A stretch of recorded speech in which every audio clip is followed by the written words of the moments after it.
प्राचीन भारत हम पढ़ रहे थे, जिसमें हमने पुरातात्विक स्रोत और साहित्यिक स्रोत पढ़ लिए थे प्राचीन भारतीय इतिहास के स्रोत में। आज जो हम पढ़ने वाले हैं वो पढ़ने वाले हैं विदेशी यात्रियों का विवरण। तो सीधा ये चीज़ हमने पढ़ ली थी, सीधा विदेशी यात्रियों के विवरण पे हम जाएंगे। यहाँ से शुरुआत है विदेशी यात्रियों का विवरण। विदेशी यात्रियों के विवरण में मिलने वाली प्रमुख जानकारी। भारत में आने वाले विदेशी यात्रियों एवं लेखकों के विवरण में हमें भारतीय इतिहास को जानने में सहायता मिली, जिसमें अनेक यूनानी, रोमन, अरबी और चीनी यात्री सम्मिलित थे। तो इनको बारी बारी से हम सबको अलग अलग करके पढ़ेंगे। सबसे पहले हम देखेंगे यूनानी, रोमन जो लेखक भारत आए।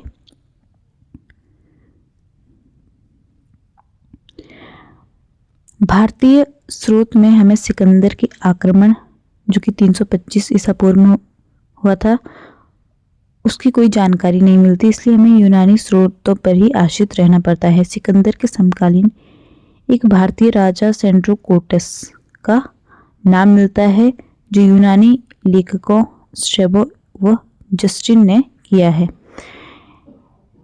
एरियन एवं प्लूटार्क ने उसे एड्रोकोटस तथा फिलाक्टस ने सेंड्रोकोटस के नाम से उल्लेखित किया है।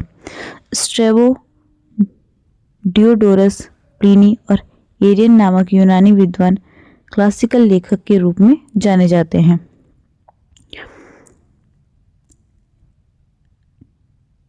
टेरियस यह एक यूनानी राजवैद्य था जो भारत आया था।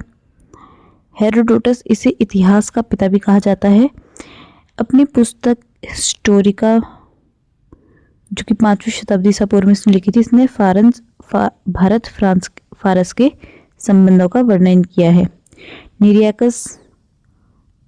निरियाकस, आनेसिक्रिट्स और अरिस्टोबुल्स, ये सभी लेखक सिकंदर के समकालीन थे व इनका विवरण अधिक प्रामाणिक व विश्वसनीय था। टॉलमी आपने नाम कई बार सुना होगा। 2री शताब्दी में भारत का भूगोल नामक पुस्तक इसने लिखी थी। टॉलमी की जियोग्राफी व पेरिप्लस ऑफ द एरिथ्रियन सी नामक पुस्तक इसने लिखी भारत, जिसमें कि भारतीय बंदरगाहों व व्यापारिक वस्तुओं का वर्णन है। डायोनिसियस, मिस्र नरेश टॉलमी फिलिडेल्फस ने राजदूत के रूप में अशोक के दरबार में आया।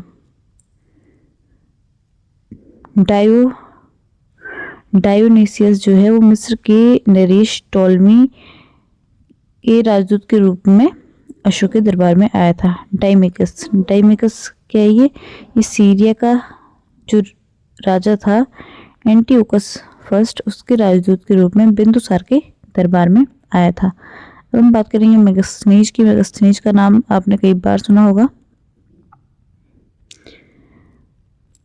सेल्यूकस निकेटर के राजदूत के रूप में 11 वर्षों तक ये चंद्रगुप्त मौर्य के दरबार में रहा था। इसकी जो पुस्तक है इंडिका, उससे मौर्यकालीन समाज एवं संस्कृति के बारे में बताया गया है। प्लिनी, इसकी पुस्तक नेचुरल हिस्टोरिका ईसा की प्रथम सदी एवं लैटिन भाषा में है, जिसमें भारत एवं इटली के मध्य होने वाली व्यापार, वनस्पतियों व खनिजों का वर्णन है। चीनी लेखक के बारे में हम बात करेंगे। चीनी लेखक या फिर यात्रियों का विवरण। भारत में आने वाले अधिकांश चीनी यात्री जो थे वो बौद्ध मतानुयायी थे, जिसमें से प्रमुख है फायान। यह गुप्त नरेश चंद्रगुप्त द्वितीय विक्रमादित्य कहा जाता है, उसके दरबार में भारत आया था। 399 से 414 ईस्वी तक उसने भारत के विभिन्न स्थानों पर भ्रमण किया। उसने गुप्तकालीन भारत की सामाजिक, आर्थिक और धार्मिक स्थिति का विवरण दिया था। ह्वेनसांग 7वीं सदी में हर्ष के शासनकाल में भारत आया। यह भारत में 16 वर्षों तक रहा। 6 वर्ष तक उसने नालंदा विश्वविद्यालय में अध्ययन किया। उसकी यात्रा उसकी यात्रा विवरण सीयूकी नाम से प्रसिद्ध है, जिसमें 38 देशों का विवरण है, जो हर्षकालीन भारतीय स्थिति जानने का महत्वपूर्ण स्रोत है। वी ली इसके द्वारा लिखित ह्वेन सांग की जीवनी से ही हर्षकालिक इतिहास का विवरण मिलता है।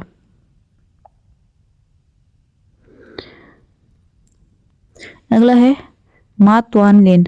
हर्ष के पूर्वी अभियान का विवरण इसके यात्रा वृत्तांत से मिलता है।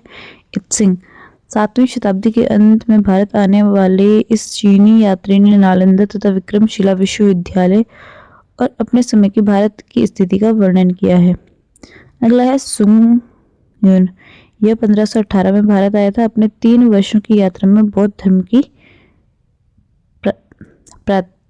प्रतियां इसने एकत्रित की। फिर आते हैं अगले अरबी लेखक। अरबी लेखक की बात करें तो अल-बरूनी 11वीं शताब्दी में महमूद गजनबी के साथ ही भारत आया था। अल-बरूनी की पुस्तक तहकीक-ए-हिंद में राजपूत कालीन धर्म, समाज, रीति रिवाज व सुंदर पर प्रकाश डाला है। रीति रिवाज पर सुंदर प्रकाश इसने डाला है। अल-बरूनी महमूद द्वारा बंदी बनाया गया था। बाद में उसकी योग्यता से प्रभावित होकर उसे राज ज्योतिष बना दिया गया। यह उज्बेकिस्तान का था, जिसका कि तत्कालीन नाम रवीना था। सुलेमान 9वीं शताब्दी में भारत आया और तत्कालीन प्रतिहार शासकों और पाल शासकों के बीच में इसने लिखा। अल-मसूदी 10वीं सदी में बगदादी यात्री अल-मसूदी भारत आया। यह राष्ट्रकूट व प्रतिहार शासकों की जानकारी देता है। इब्न बतूता इसने अपना यात्रा वृत्तांत अरबी भाषा में लिखा, जिसे रेहला कहा जाता है। 14वीं शताब्दी में दिल्ली पहुंचने पर इससे प्रभावित होकर सुल्तान मोहम्मद बिन तुगलक ने उसे दिल्ली का काजी नियुक्त किया था। अन्य लेखक हैं जैसे तारानाथ या तिब्बती लेखक है। इसने कंग्यूर तथा तंग्यूर नामक ग्रंथ की रचना की, जिसमें भारतीय इतिहास के बारे में जानकारी मिलती है। मार्को पोलो यह 13वीं शताब्दी के अंत में पांड्य देश की यात्रा पर आया था। इसका विवरण पांड्य इतिहास के अध्ययन के लिए उपयोगी है। प्राचीन भारत के बारे में हम कुछ और चीजें जाने तो अतीत काल की घटनाओं की जानकारी देने वाले जो शास्त्र होते हैं उन्हीं को उसे हम क्या कहते हैं? इतिहास कहते हैं। तथा प्राचीन भारतीय इतिहास की विशिष्ट सामग्री को सार्वजन एवं समझौते योग्य बनाने के लिए इतिहासकारों ने इसे 3 भाग में बांटा है: प्रागैतिहासिक काल, आधा ऐतिहासिक काल और ऐतिहासिक काल।